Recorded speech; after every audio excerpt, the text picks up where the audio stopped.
Bueno, muy buenas tardes a todos. Bienvenidos a esta mesa del panel de la energía en el presente y futuro del planeta, en el marco de estas jornadas del Galicia Maker Fair. Y bueno, voy a presentarme. Yo soy Betty Couce, periodista de La Voz de Galicia en la delegación de Ferrol, en donde cubro habitualmente informaciones de economía, de laboral, y estoy especializada en informaciones del sector naval y también de la energía.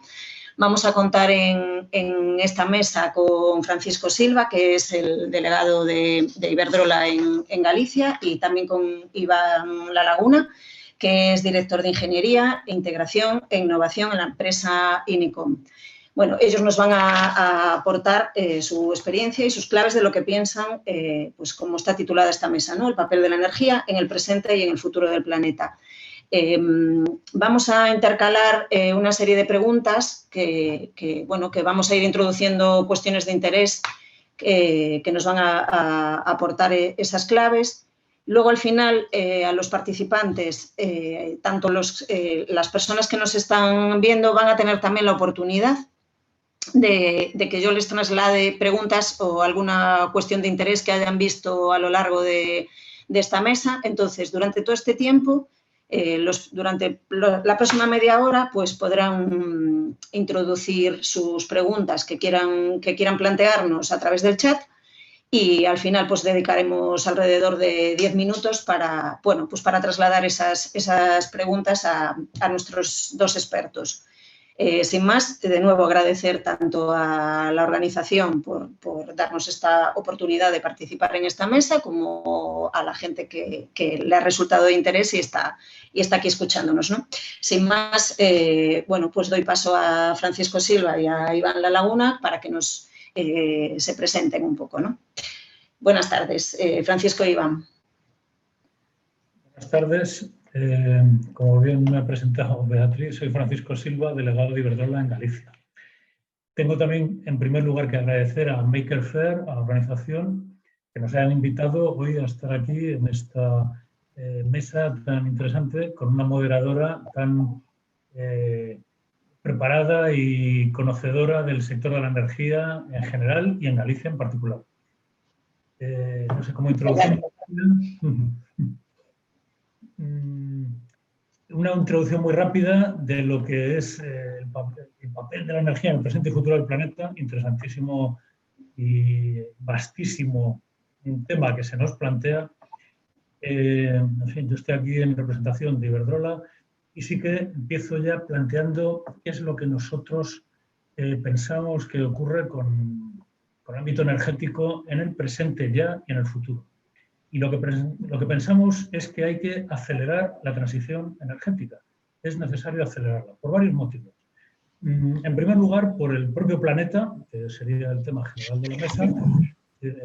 Sabemos que las emisiones de gases de efecto invernadero están perjudicando gravemente el clima, están produciendo un calentamiento global y por lo menos contribuyendo a ese calentamiento global. Y por lo tanto, parece elemental el intentar que se reduzcan estas emisiones de la manera más rápida posible.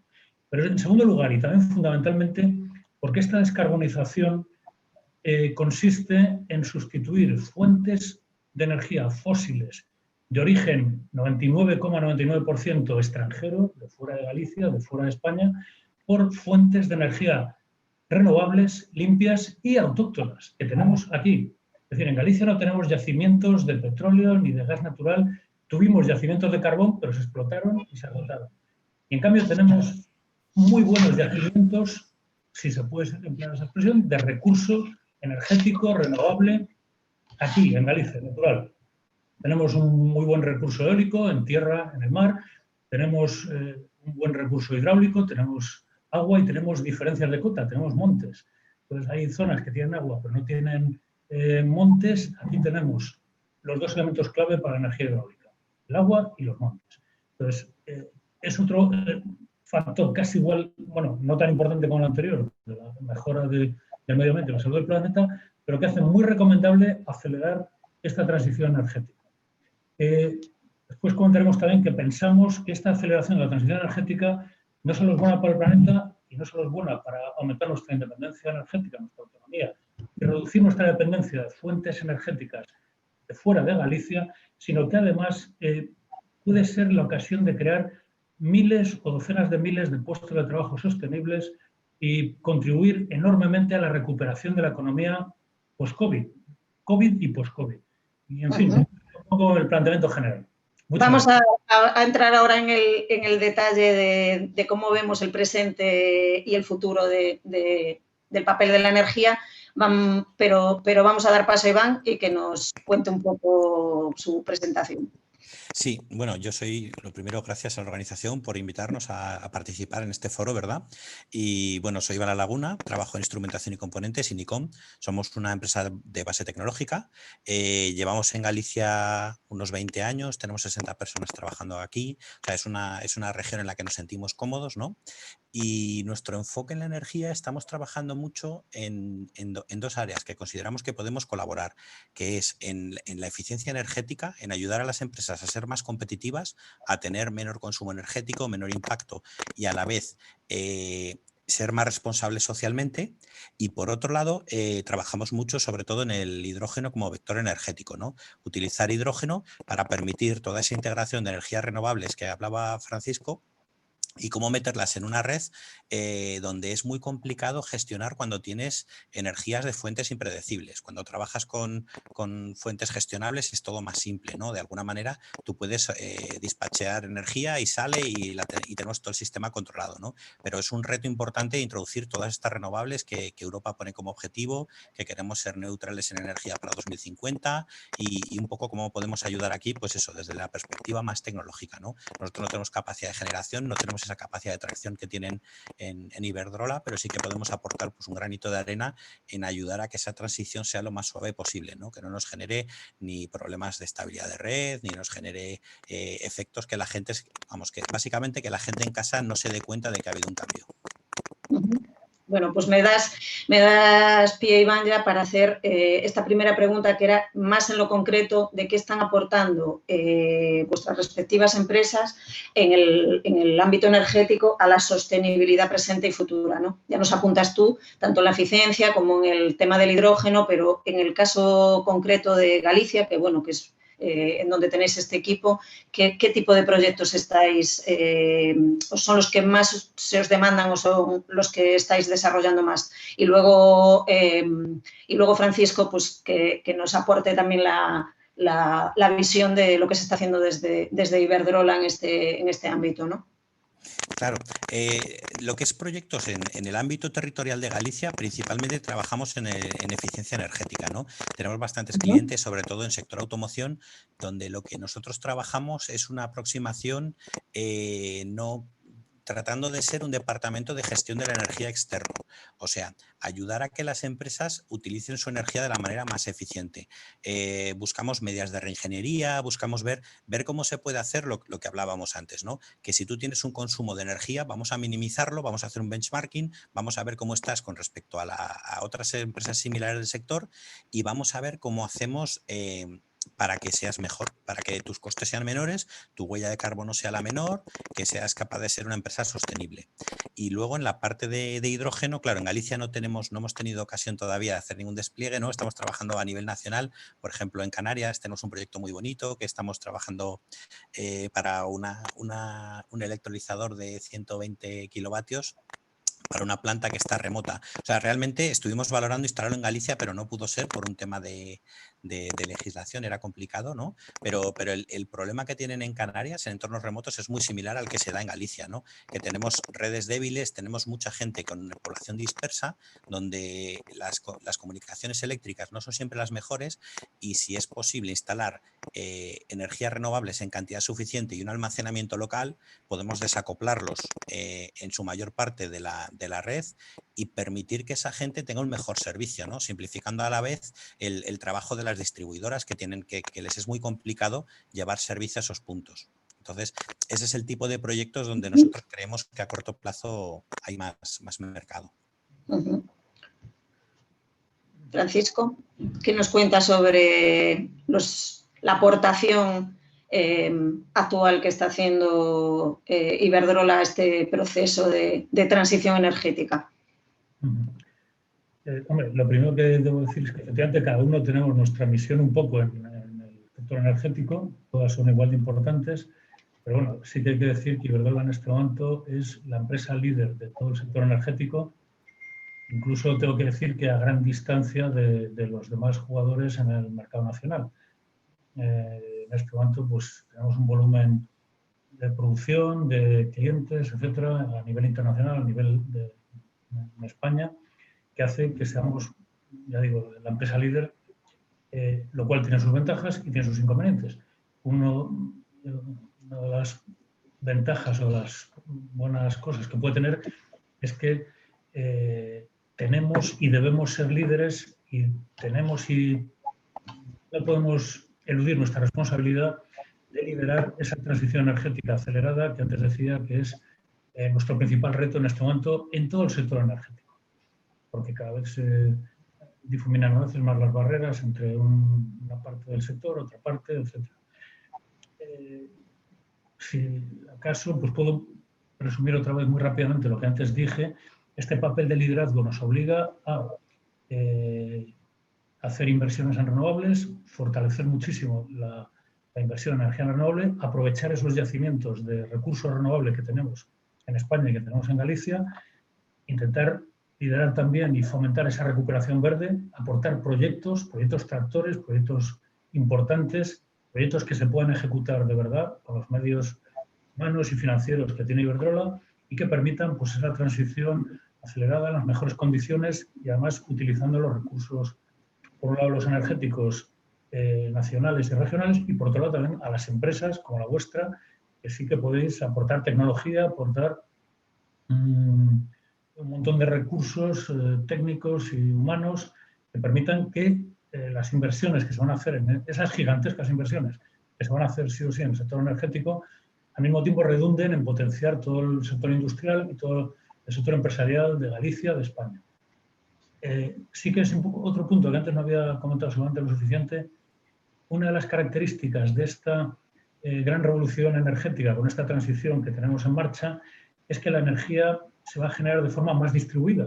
Va a haber menos grandes centrales, de esas que estábamos acostumbrados antes a ver, va a haber muchísimos más puntos de generación distribuidos y eso va a permitir, por un lado, que haya más agentes, seguramente va a mejorar la calidad general incluso del sistema, por otro lado, complica bastante la gestión, como bien ha dicho Iván, y por otro lado, permite generar miles y miles de puestos de trabajo en las zonas rurales del país, que es muchas veces donde están justamente los recursos renovables.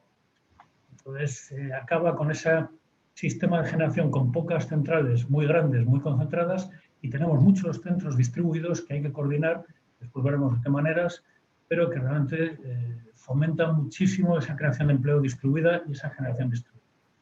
Ahora que estamos hablando precisamente de transición energética, Francisco ya apuntó que su objetivo sería que se acelere ese proceso, pero en estos momentos que estamos viviendo, ¿qué es lo que pensáis que se está haciendo bien en este proceso de transición energética y cuáles son las principales carencias que se están detectando?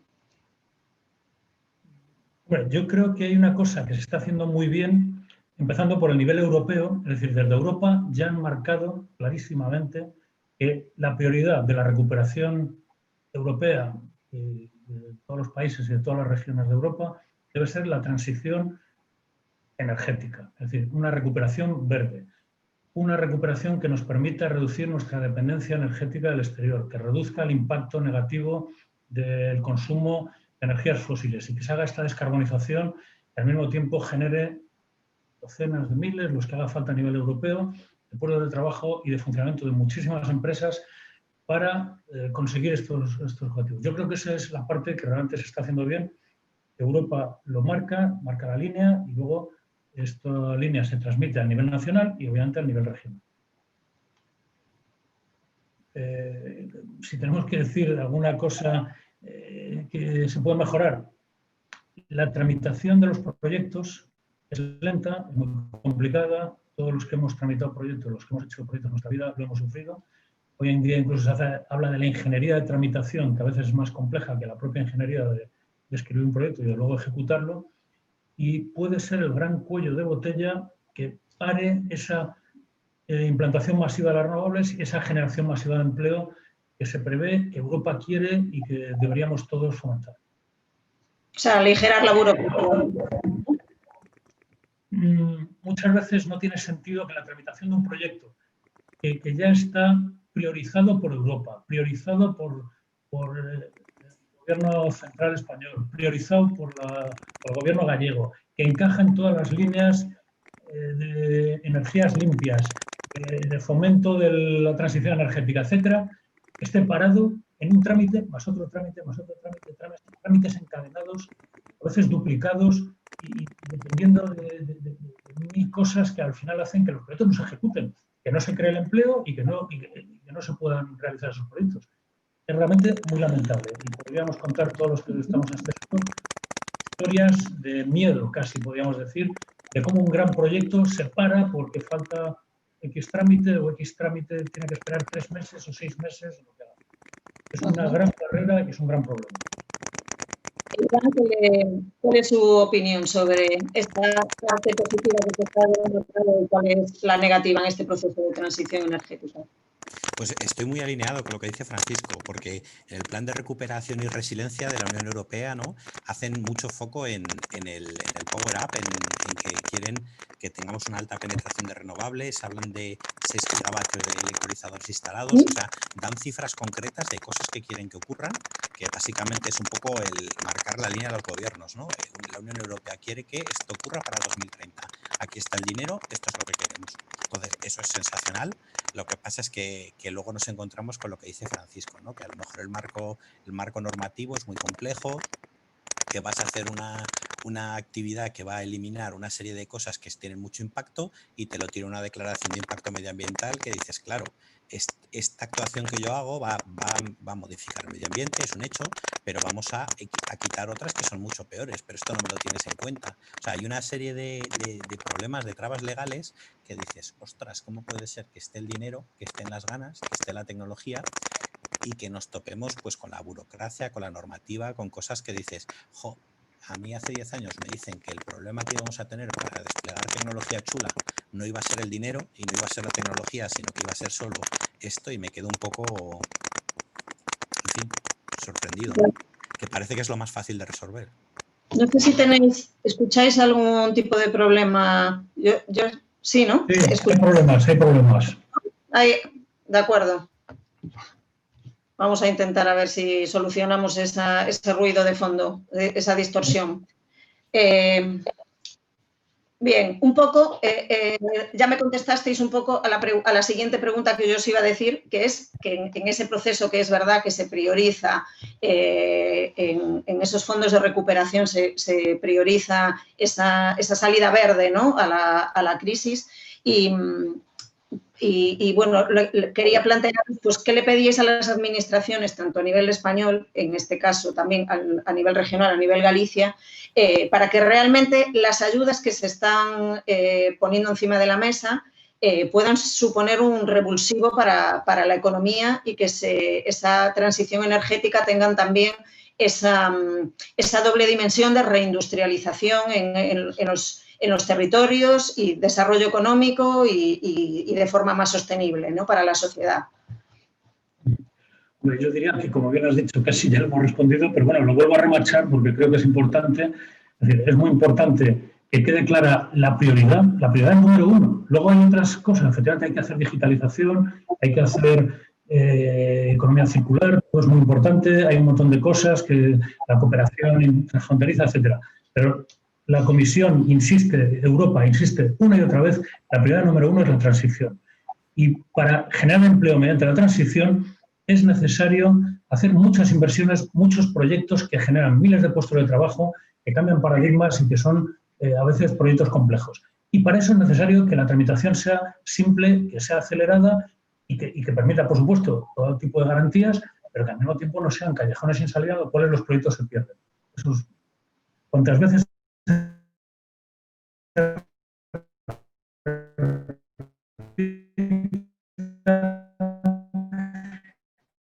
igual. Esa línea, ¿no? Esa línea, y sobre todo también no olvidarnos de la complejidad que tenemos en España con 17 administraciones individuales, con la complejidad que tenemos de en esta comunidad autónoma sí me dejan hacer, en esta no, esto aquí se puede, esto aquí está priorizado, esto aquí está mal visto. O sea, de alguna manera que nos ayuden a que podamos tener un marco estable, ¿no? Un marco estable donde si yo desarrollo un producto que me va a llevar varios años, que cuando yo termine tengo unas ciertas garantías de que lo voy a poder llevar a mercado y que no va, no sé, alguien va a parecerle mal y va a decir, oye, esta línea la acabamos y me dejas un poco sin posibilidades de tirar para adelante.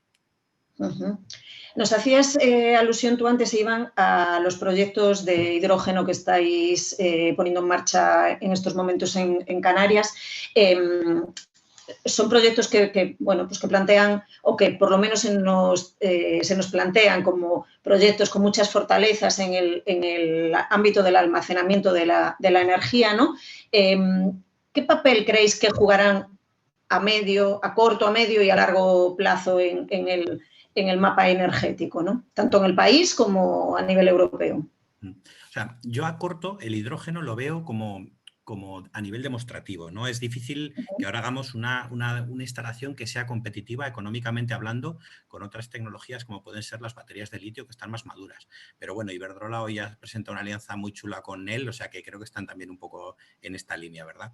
Pero lo que sí que a medio plazo el hidrógeno tiene muchas ventajas, como por ejemplo que podemos hacer un almacenamiento de largo plazo, que no se descargue como le pasa a una batería. Podemos desacoplar capacidad de potencia. En una batería, si tú quieres mucha capacidad, tienes que comprar mucha potencia porque van así, se construyen así las baterías, pero tú a veces solamente necesitas mucho almacenamiento, pero con poquita potencia en cada momento. Pues esto con hidrógeno lo podemos hacer, mientras que con una batería es muy complejo. A cambio, también podemos recargarlas rápidamente. O sea, en un entorno remoto, estamos pensando pues en una granja, en una aldea, gente que vive allí pues un poco apartada, ¿no? Tú puedes tener tu placa solar, puedes tener tu sistema eólico que te haga tu recarga, y en caso de mal tiempo incluso puede venir alguien y suministrarte hidrógeno y rellenar el depósito, ¿no? Que esto con baterías es más complejo.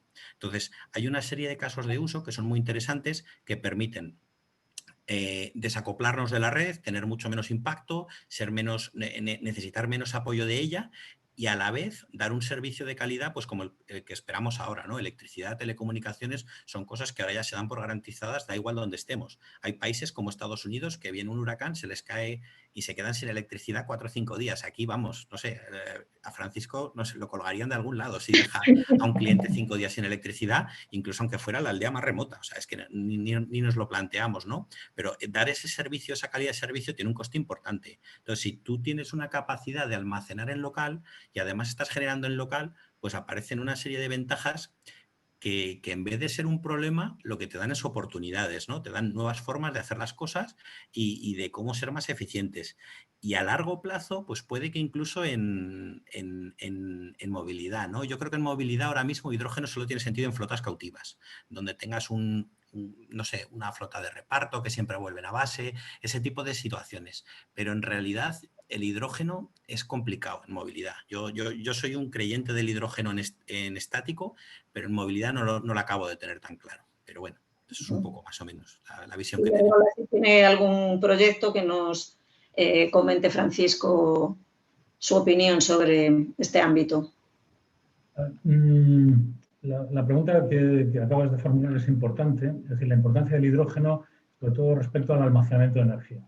Pero voy a empezar primero, con tu permiso, haciendo un par de comentarios sobre el almacenamiento de energía, que ya ha hecho Iván también bastantes precisiones. Es decir, estamos caminando o estamos intentando caminar, porque nos lo manda Europa y nos lo manda el PNIEC, el Plan Nacional Energético, es decir, no es que sea algo que se le ha ocurrido a alguien, es que está mandado que tenemos que ir a un sistema eléctrico 100% renovable. Ir a un sistema eléctrico 100% renovable en un plazo no tan largo implica ir cerrando cierto tipo de centrales, ir abriendo plantas renovables, eólicas, fotovoltaicas e hidráulicas. Como bien ha dicho Iván, las eólicas y las fotovoltaicas no son fácilmente gestionables. Es decir, produces electricidad como sopla el viento y de noche no hay fotovoltaica, no hay producción fotovoltaica, porque no hay sol. Entonces, es fundamental prever que durante ciertos periodos de tiempo va a haber un exceso de producción y durante otros periodos de tiempo va a haber falta de producción. ¿Cómo se regula eso? Como bien ha dicho Iván, con almacenamiento. Entonces, el almacenamiento es imprescindible. Cuanto más renovable sea el sistema eléctrico, más imprescindible va a ser el almacenamiento. Antes de entrar en el tema del hidrógeno, sí quería hacer un comentario importante. El sistema de almacenamiento de energía más barato, más fiable, incluso más ecológico, desde casi todos los puntos de vista, es el almacenamiento hidráulico y el bombeo. Iván ya le veo que hace ese comentario. Y entonces, repito, ese almacenamiento, que es el mejor, de lejos, se puede hacer a corto plazo, a medio plazo y a largo plazo, como bien ha dicho Iván, y una respuesta inmediata, y se pueden hacer grandes acumulaciones de energía a periodos semanales, incluso mensuales. Tampoco se puede hacer en todos los sitios, solo se puede hacer en los sitios donde hay agua y diferencias de cota, es decir, montes y agua. Tampoco hay tantos sitios en Europa con esas dos condiciones. Y Galicia es un sitio. También el norte de Portugal. El norte de Portugal, Iberdrola, como es más o menos conocido, estamos haciendo una gran batería de almacenamiento de energía mediante el sistema hidráulico en el Támega. Es un proyecto fantástico que el actual gobierno portugués, el primer ministro Costa, pues apoya totalmente con todos sus aliados. Se están construyendo embalses nuevos, cosa bastante sorprendente, pero están haciendo 3 embalses de 100 metros de altura, algunos de ellos con acumulación y con bombeo. Ese es un proyecto que se está haciendo, repito, muy cerca en Portugal. ¿Para qué? ¿Para qué se hace eso? Para permitir la transición hacia un sistema 100% renovable en Portugal, incluso en el sistema ibérico, porque Portugal y España en este momento estamos totalmente conectados. En Galicia se puede hacer eso, se puede hacer también, aprovechar infraestructuras ya existentes. No es necesario hacer nuevos embalses, seguramente, como se están haciendo en Portugal, pero se puede utilizar esas diferencias de cota que tenemos, esas infraestructuras renovables que tenemos aquí, pues para hacer un almacenamiento muy favorable de energía. Entrando ya en el asunto del hidrógeno, en Iberdrola vemos el hidrógeno en 2 etapas. Hay una etapa inmediata que se puede hacer ya, y de hecho Iberdrola lo está demostrando como empresa líder en este campo del hidrógeno, que es utilizarlo como materia prima verde en la industria. Es una materia prima que se puede utilizar ya, es decir, ir sustituyendo el hidrógeno menos renovable, digámoslo así, con un origen más fósil, por un hidrógeno muy renovable, verde. Ejemplo, los proyectos de Iberdrola con Fertiberia, en Puerto Llano, en Huelva, etcétera, se están conociendo estos días. Son proyectos en los cuales ya se puede hablar de decenas, centenas de megavatios de los electrolizadores y se puede ya pasar inmediatamente a sustituir esa materia prima producida mediante un procedimiento fósil mediante procedimientos 100%, digamos, muy renovables, porque todavía el mix eléctrico no es 100% renovable, pero un incremento en la ecología y una reducción de las emisiones. Pues esa sería una etapa que se puede hacer ya. Materias primas verdes en la industria química, en la industria de proceso, en la industria de transformación. Abonos verdes, nitrógeno, amoníaco verde, etcétera, etcétera. Y luego, a un plazo más medio y más largo, sería lo que has comentado del hidrógeno en ciertos campos en los que la electrificación es difícil. Más que el coche eléctrico ya está ahí. Yo llevo funcionando como casi mucha gente conoce, 4 o 5 años, con un coche 100% eléctrico ahora, antes híbrido enchufable, y este año pues he hecho 40 y pico mil kilómetros con un coche 100% eléctrico. Esto está resuelto. Hay que ir poniendo infraestructura de recarga, que ya iremos hablando, pero el hidrógeno para el vehículo ligero privado no tiene ya sentido. Pero sí hay nichos en los que no está tan claro ese asunto. Iván también lo conoce, y Tom también lo conoce. Empezando por los aviones, siguiendo por los barcos, siguiendo por cierto tipo de procesos industriales, ahí va a ser muy difícil la electrificación, procesos de intercambio de calor. Y ahí es donde el hidrógeno, después de algún tiempo de I+D, después de resolver cuestiones técnicas de seguridad, de almacenamiento y de transporte que todavía no están resueltas, hay que resolverlo mediante la I+D, pues se podrá implementar esos aviones con hidrógeno, esos trenes con hidrógeno, barcos con hidrógeno, etcétera, etcétera. Pero, repito, hay dos momentos. El momento actual, sustitución ya de materias primas en la industria de proceso por un hidrógeno verde, hagamos I+D, hagamos desarrollos y busquemos los nichos. O sea, no intentemos inventar la pólvora 2 veces, si la pólvora está inventada, pues la pólvora funciona. Ahora, ¿hay problemas que hay que resolver mediante el hidrógeno? Sí. ¿Y se resolverá? Sí. ¿Y una parte del almacenamiento energético se resolverá Este tema del hidrógeno está de interés encima de la mesa en todo lo que tiene que ver con los ámbitos energéticos. También el tema del autoconsumo, me gustaría que no acabáramos el tiempo sin plantearlo. Cuando se puso fin al conocido como impuesto al sol, se impulsó de nuevo.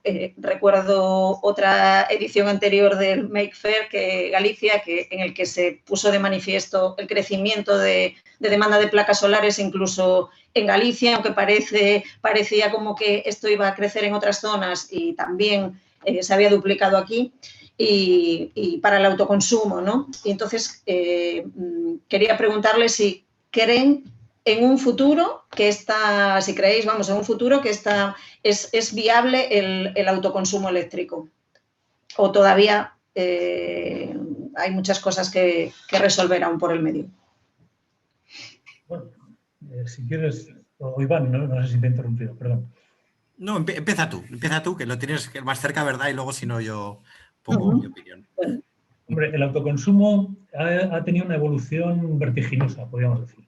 Hace unos años tenía que ser incentivado enormemente mediante subvenciones, porque las placas solares eran muy caras, las placas fotovoltaicas eran carísimas. Pues era totalmente inviable sin apoyo, digamos, vía subvención. Los costes de las placas han bajado, los costes de la gestión de las redes han mejorado muchísimo, entonces hoy en día es una opción totalmente viable para un montón de nichos de mercado. Y además es eficiente y además permite gestionar muy bien. No solo el autoconsumo, sino en general la generación distribuida. ¿Cuál es la primera ventaja? Que permite al ciudadano al que quiera, ponerse sus instalaciones de autoconsumo, tener mucha mayor autonomía energética personal y eso le permite incluso gestionar financieramente, por otra manera, su factura energética y, digamos, se le empodera. Que al ciudadano se le empodera para que pueda tomar decisiones sobre el calentamiento global o la transición energética o su propia transición o su propio sistema personal y familiar o en su pyme o en su empresa sobre qué es lo que quiere hacer con la gestión de su instalación.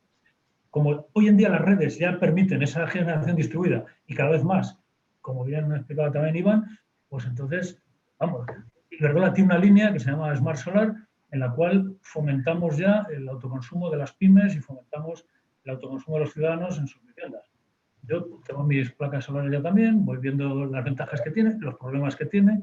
No todo el monte es orégano, todo tiene sus pequeñas dificultades y para eso están los sistemas de gestión, y seguramente el almacenamiento y seguramente harán falta muchas más cosas que habrá muchos ingenieros eléctricos y electrónicos que tendrán que resolver y hay muchísimo campo de trabajo. Pero esta experiencia personal, entonces, ¿la recomiendas? ¿Es positiva? Totalmente. No, te permite pues ver, hoy se prevé un día de sol, pues pones tus lavadoras, tus secadoras o tu coche eléctrico a cargar en ese momento y estás cargando con energía autóctona gallega 100%, sol en Galicia, pues es una satisfacción incluso personal en muchos casos. Luego, yo no recomiendo desconectarse porque de noche y si hay algún problema, pues sigue siendo a veces conveniente tener tu red de respaldo que te apoye pues, para otras circunstancias. En el futuro con los almacenamientos, pues cada vez hará falta menos solamente la red de respaldo según las condiciones de cada uno. También se están haciendo, esto no es solo para que tengan una vivienda unifamiliar, sino que también en comunidades de vecinos se pueden hacer sistemas ya de autoconsumo pues, desde las terrazas hasta los tejados, también con conexión a los puntos de recarga de los vehículos, en fin, es un mundo inmenso, apasionante, que va a dar muchísimo juego. ¿Qué nos cuentas, Iván? ¿Cómo lo ves tú? Yo, creo que va a pasar, de hecho está pasando, es una cosa que el autoconsumo es básico, pero que habrá que tener un poco de cuidado. Yo aquí partir una lanza a favor de las eléctricas, el lío que les ponemos de que cada uno se ponga a generar, a verter un poco cuando nos venga bien y el problema que generamos de manera individual, ¿no? Que ahora a corto plazo, que todavía no tenemos mucha penetración, es importante que metamos solar como la metamos porque necesitamos llegar a esos porcentajes, ¿no? Pero que a medio plazo habrá que pensar una estrategia de que a lo mejor no es lo más eficiente. Que el autoconsumo es una buena solución hasta dentro de 10, 15 años cuando tengamos una penetración que digas, oye, ahora a lo mejor hay que buscar un modelo híbrido donde tengamos una generación distribuida, pero más gestionada, más agregada, ¿no? Que tampoco, porque esa placa solar en el tejado, a lo mejor si la pudieras poner en un seguidor, tendrías mejor rendimiento y tendrías un menor impacto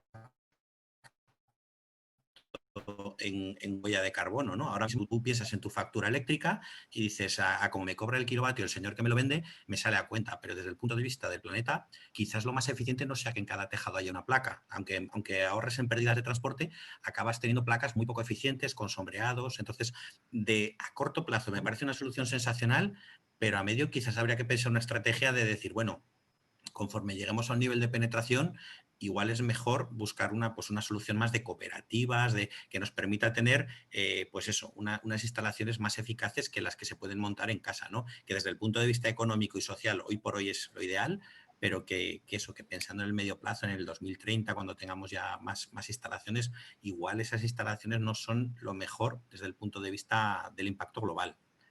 Uh-huh.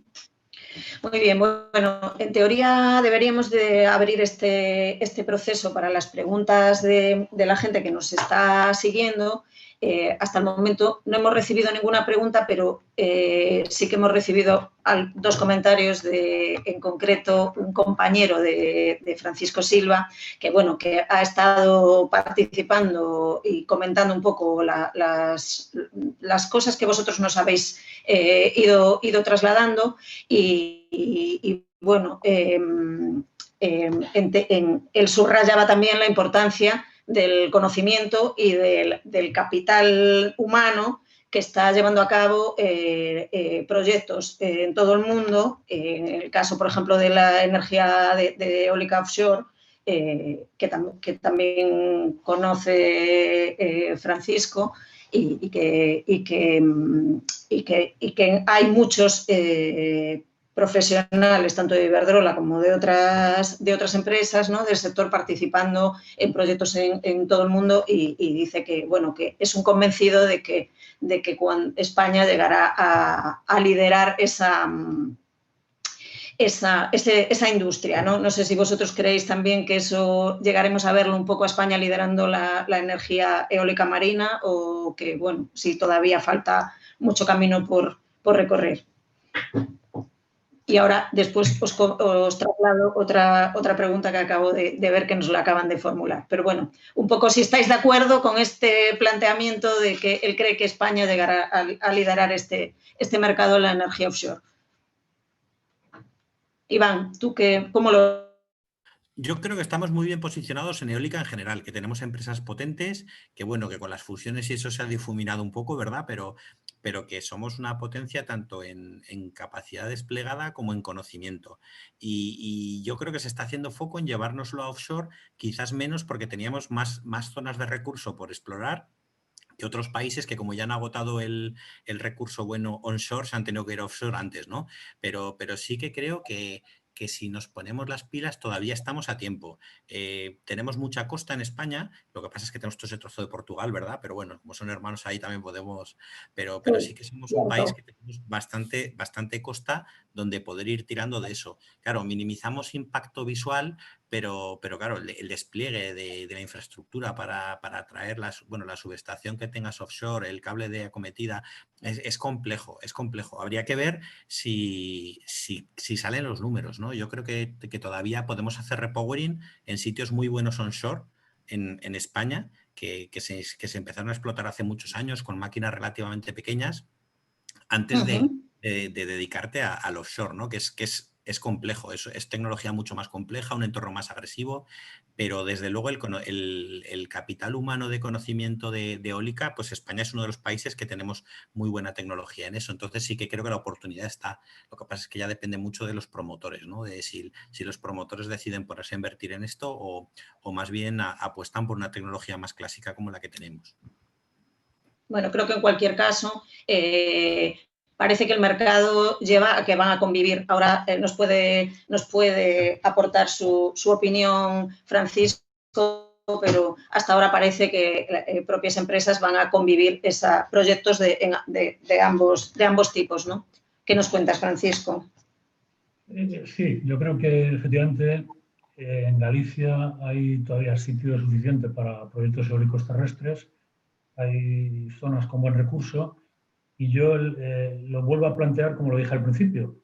El recurso eólico es un recurso autóctono, gallego. Es una riqueza que tiene Galicia y creo que hay que aprovechar de la manera que obviamente se considera mejor, con los estudios de impacto ambiental correctos, pero nos permite sustituir energías fósiles que no tenemos. Galicia no tiene ni petróleo, ni carbón, que ya no tiene, pues lo tuvo, pero no lo tiene, ni gas. Entonces, tenemos que aprovechar ese recurso terrestre. Si vamos a ese objetivo del sistema renovable 100%, renovable eléctrico, van a ser necesarias las dos, la terrestre y la eólica, y la marina. ¿Por qué? Porque son un poco contracíclicas, es decir, hay veces que está soplando el aire en tierra y sopla menos en mar y viceversa. Hay veces que no sopla el viento en tierra y sí sopla en mar. Y tenemos que mirar un poco a largo plazo un sistema que esté compensado y en el cual la eólica marina haga de pulmón de almacenamiento de energía también para producir cuando no se produce tanto en tierra, porque es obvio que el viento sopla mucho mejor, más horas y con más calidad en el mar que en tierra.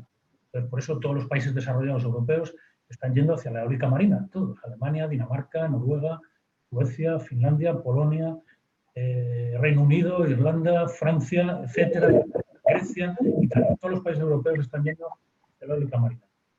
Y fundamentalmente por ese motivo, porque una vez que se eliminan las plantas, las grandes centrales de generación de combustión o las centrales nucleares, que también se acabarán por eliminar, la eólica marina es una buena reserva de energía para momentos complicados. Momentos de noche, que hay sol, momentos en los que la eólica terrestre tiene menos viento en funcionamiento. Entonces, ¿se va a hacer en España? Pues seguramente sí, porque queremos un sistema 100% renovable. ¿Por qué tampoco se ha hecho hasta ahora? Porque no tenemos plataforma continental como la que hay en el Mar del Norte o como la que hay en el Mar Báltico.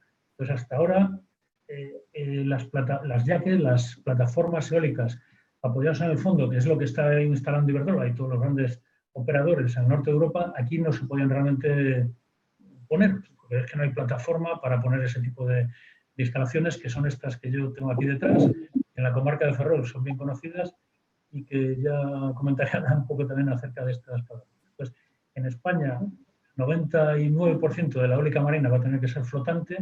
Hasta ahora era muy cara, está empezando a ser ya competitiva. Nuestros vecinos del sur portugueses ya están demostrando una vez más que en algunas cosas son capaces de llevar la delantera. Tienen ya un parque funcionando delante de Viana do Castelo, tuvieron un eólico marino flotante de prueba en Póvoa de Varzim y, en fin, nos están marcando en ese sentido un poco el camino de lo que en algún momento habrá que hacer en España en general.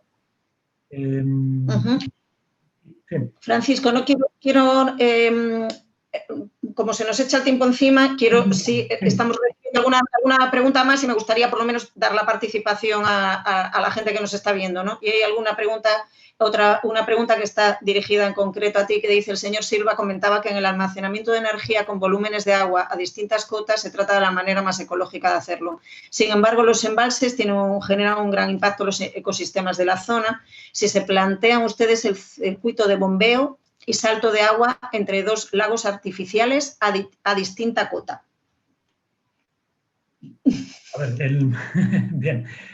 Lo que yo he planteado como la mejor solución es aprovechar infraestructuras hidráulicas que ya existen, que ya están produciendo, y que no olvidemos que es una producción eléctrica de muy alta calidad, renovable, y por lo tanto, según la ONU, según la Unión Europea, según todas las directrices energéticas marcadas, deseable y muy conveniente en el momento actual, pues donde ya hay dos instalaciones, dos embalses que ya están funcionando como centrales hidráulicas, pudiendo tener otros usos también, desde el suministro de agua hasta usos agrícolas, pero donde ya hay una instalación, aprovecharla para almacenamiento energético mediante bombeo.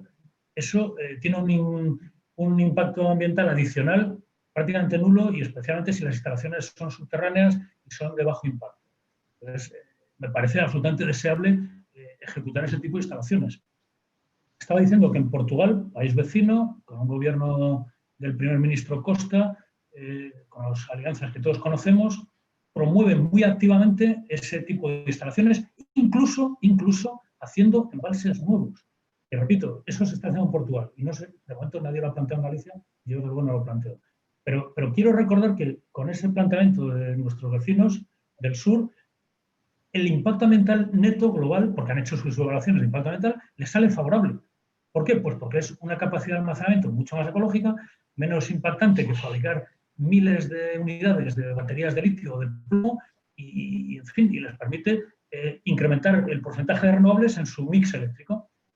No sé si me he explicado. Hay otra consulta que dice, ¿alguna solución, yo creo que podéis intervenir también los dos, alguna solución para los vehículos de la logística, camiones, que se vea a corto plazo para la menor generación de emisiones? ¿Por dónde os decantáis? Yo lo que estoy viendo en Europa, sobre todo para última milla, vehículos que hacen transporte solo una parte del día, por ejemplo, operadores logísticos, entrega a domicilio, reparto. Ahí la batería eléctrica tiene muy buen sentido porque el vehículo está parado 8 horas al día, más horas al día, donde puedes hacer un ciclo de recarga y volver a salir, ¿no? Sin embargo, cuando hablas de flotas de distribución, donde las tractoras tan apenas paran, ahí es donde tiene más sentido pensar en hidrógeno, pero realmente son esas dos soluciones. Última milla, donde hay el mayor volumen, yo creo que litio porque tienes un ciclo de parada como para hacer las recargas con tranquilidad y porque el ciclo de reparto es así, ¿no? Tú no te vas a poner a repartir a las 3 de la mañana paquetes porque, aunque bueno, quizás sea el próximo servicio de Amazon, pero hoy por hoy hay una ventana de reparto y el resto del día esos vehículos están parados. Pero para tractoras y transporte así de mayor volumen, a lo mejor interciudad, autobuses, es donde tenía sentido quizás lo que hablábamos antes de hidrógeno, ¿no? Para descarbonizar, porque allí necesitas rápidamente repostar y que el vehículo no pare, porque tienes ahí una inversión en capital muy importante que cada minuto que está parado no está produciendo dinero. Pero depende mucho de eso. Si tú tienes un ciclo de parada largo, yo creo que una batería y recarga, si tú tratas de tener tu vehículo operando 24 horas, probablemente algo que recargue rápido, incluso gas natural, en caso de que no puedas llegar a hidrógeno, pero algo de este estilo, algo que pueda ser un repostaje rápido. Pues, con respecto, yo creo que ahí has delimitado muy bien, Iván, los campos. Con respecto a la última milla, la distribución, desde hace muchos años, en muchos sitios se hace ya 100% eléctrico y eso no tiene problemas. En Vigo se fabrican ya furgonetas eléctricas que podían hacer ese reparto final de forma 100% electrificada. Es cierto que para el transporte pesado de camiones pesados a largas distancias, en este momento la cosa no está tan clara, hay que decirlo, y ahí es donde hemos hablado antes de que hay que hacer I+D, el hidrógeno seguramente tendrá algo que decir, habrá otros, a lo mejor otros combustibles más limpios que tengan algo que decir en plazo inmediato y en la transición, y a lo mejor hay que hacer una transición de otro tipo, pero claro, lo que es obvio es que el vehículo ligero familiar, el tema está resuelto, o sea, hacer más puntos de recarga, porque hay coches con autonomías de 600 kilómetros, 700 kilómetros, incluso alguno por ahí ya de 800 kilómetros, vehículos ligeros, y efectivamente en el transporte pesado pues hay que trabajarlo. Muy bien, bueno, yo creo que para ir cerrando esta mesa que yo creo que cumplimos bastante bien los tiempos, nos pasamos solo un poquito, pero bueno, me gustaría por lo menos cerrar con alguna conclusión sobre, bueno, ¿qué pensáis vosotros si en realidad la sociedad, ¿no? El ciudadano de a pie, es verdad que está puesto encima de la mesa el proceso de transición energética, pero somos conscientes, el ciudadano de a pie, lo que nos puede suponer en nuestras vidas, en este proceso precisamente de crisis o de salida de la crisis que está trayendo consigo la pandemia del coronavirus, y bueno, y si percibís que se ha modificado esa visión de la energía como uno de esos factores para que la sociedad pueda desarrollarse y salir en positivo, ¿no? Al final volvemos al título de la mesa, que es el papel de la energía en el presente y futuro del planeta, si en realidad creéis que el ciudadano de a pie estamos convencidos de que tiene que ser así, esa salida verde, que cada vez hay más conciencia y de la importancia y trascendencia que tiene, ¿no? Muy breve, porque estamos fuera de tiempo, os diría que 2 minutitos cada uno y ya para despedirnos, ¿no? Yo creo que sí, yo creo que el ciudadano cada vez está más concienciado, los efectos negativos del calentamiento global se están empezando a ver y sobre todo todas las administraciones, ya hemos dicho la europea, la nacional y todas las administraciones regionales están ya marcando esa prioridad total. Si además nos damos cuenta de que estamos mejorando nuestra autonomía energética, reduciendo nuestra dependencia de las fuentes fósiles extranjeras de las cuales carecemos porque no las tenemos, que utilizamos recursos autóctonos.